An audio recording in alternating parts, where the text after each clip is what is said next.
नमस्कार शेतकरी बांधवांनो, अननोन फार्मर 1969 यूट्यूब चॅनल तुमचे पुन्हा एकदा सहर्ष स्वागत. मित्रांनो, आपण जो तणनाशक शिंपण्याचा व्हिडिओ बनवला होता, तुम्ही बघू शकता की इकडे बराचसा त्याचा असर झाला आहे आणि त्याचबरोबर तो असर होऊन आपल्या सोयाबीन आणि तुरीवरही त्याचा असर दिसतोय.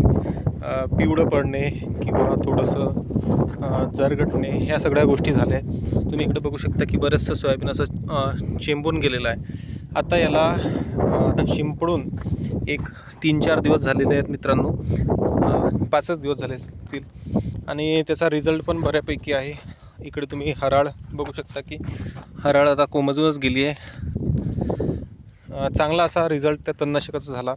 परंतु मित्रांनो, आता तणनाशक फवारणं झाल्यानंतर आता हे जे सोयाबीन आहे त्याला चांगला बूस्टर डोस किंवा चांगला काय म्हणता येईल की औषधी शिंपडणं हे गरजेचं आहे. त्यासाठी आपण टॉनिक, त्याचबरोबर कीटकनाशक, कारण बऱ्याच ठिकाणी आपल्याला अळ्यासुद्धा आढळल्या, पान खाणारी अळी, अजून याच्यावरती चक्रीभुंगा किंवा कुठला अजून आजार काही दिसत नाही आहे, परंतु आपण त्यांच्यावर आता शिंपडून घेणार आहोत औषधी.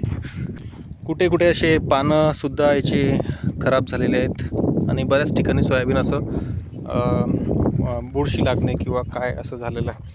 त्यासाठी आपण आता जे औषध वापरत आहोत ते प्रतिपंप 40 ml, त्याचबरोबर एक म्हणजे 30 ml. त्यामध्ये आपण इकडे तुम्ही बघू शकता की धन्वान कंपनीचं 20 हे जे आहे हे कीटकनाशक, त्याचबरोबर बुरशीनाशक घेतलं आहे, हेक्झल फंगल साईड म्हणजे बुरशीनाशक, आणि त्याचबरोबर हे जे सुपर बीम हे जे आहे हे आहे आपल्याला टॉनिक. त्याच्यामध्ये म्हणजे जे पांढरे मुळं किंवा चांगल्या पद्धतीने हिरवं पडणं या सगळ्या गोष्टीसाठी ते आपण याच्यामध्ये वापरणार आहोत. मित्रांनो, आता हे 40 ml, इकडे बुरशीनाशकसुद्धा 40 ml आणि हे 30 ml आपण वापरत आहोत प्रति 15 लिटरच्या पंपामध्ये. आता शिंपताना 3 नोझलचा आपण हे घेतलं आहे, कारण जर गनने जर आपण शिंपतो तर असं बरंचसं व्यवस्थित होत नाही. परंतु आता तुम्ही बघू शकता की फवारा आपला चांगल्या पद्धतीने येतो आहे. आपण तो सुरू करून पाहू. तुम्ही इकडे बघू शकता की असं छान पद्धतीने तो पूर्ण फवारा जातो.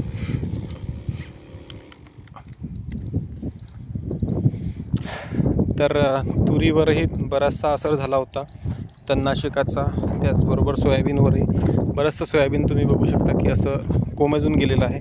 आणि इकडे पानं खाणारी अळी जी सर्वदूर आहे याच्यामध्ये, आणि आता याच्यामध्ये आपल्याला ते शिंपडायचं आहे जेणेकरून हे पूर्ण सोयाबीन आपलं काळशार होईल.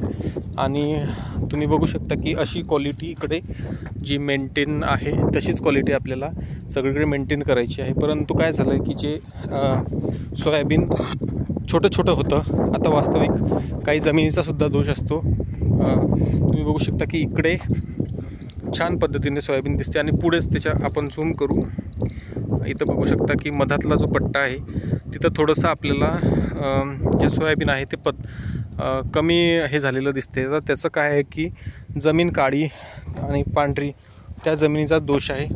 त्यामुळे बऱ्याचशा गोष्टी ह्या जमिनीच्याही असतात. आपण त्याच्यासाठी पण युरिया किंवा हे आपण 1-2 पंप जिथे कुठं आपल्याला जे कमी आहेत तिथं नॅनो युरिया फवारण्याचा आपला एक हे आहे. परंतु आता तुम्ही बघू शकता की कुठं पानं हे करणे, कुठं पानं खाणे, अजून चक्रीभुंगा आणि खोडकिला अजून नाही आहे मित्रांनो, तरी आपण त्याच्यामध्ये त्याचा गुणधर्म असलेलं ते फवारत आहोत त्या कीटकनाशकामध्ये.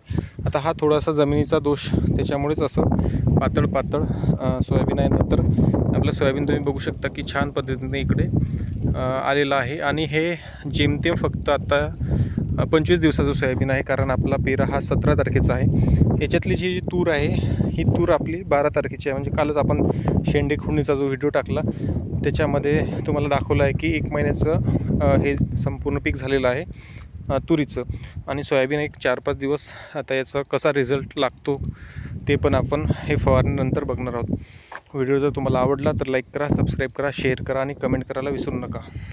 मागील सगळे व्हिडिओ बघून घ्या आणि बघा किती छान पद्धतीने हे सोयाबीन आलेलं आहे. एकच महिना झाला आहे. त्यानंतर आता जसं जसं एक दुसरा फवारा, तिसरा फवारा, हा आता आपला पहिलाच फवारा आहे. त्यानंतर आपण जो दुसरा आणि एक शेवटचा जो फवारा आहे तो पण आपण याच्यामध्ये व्हिडिओच्या माध्यमातून कवर करू.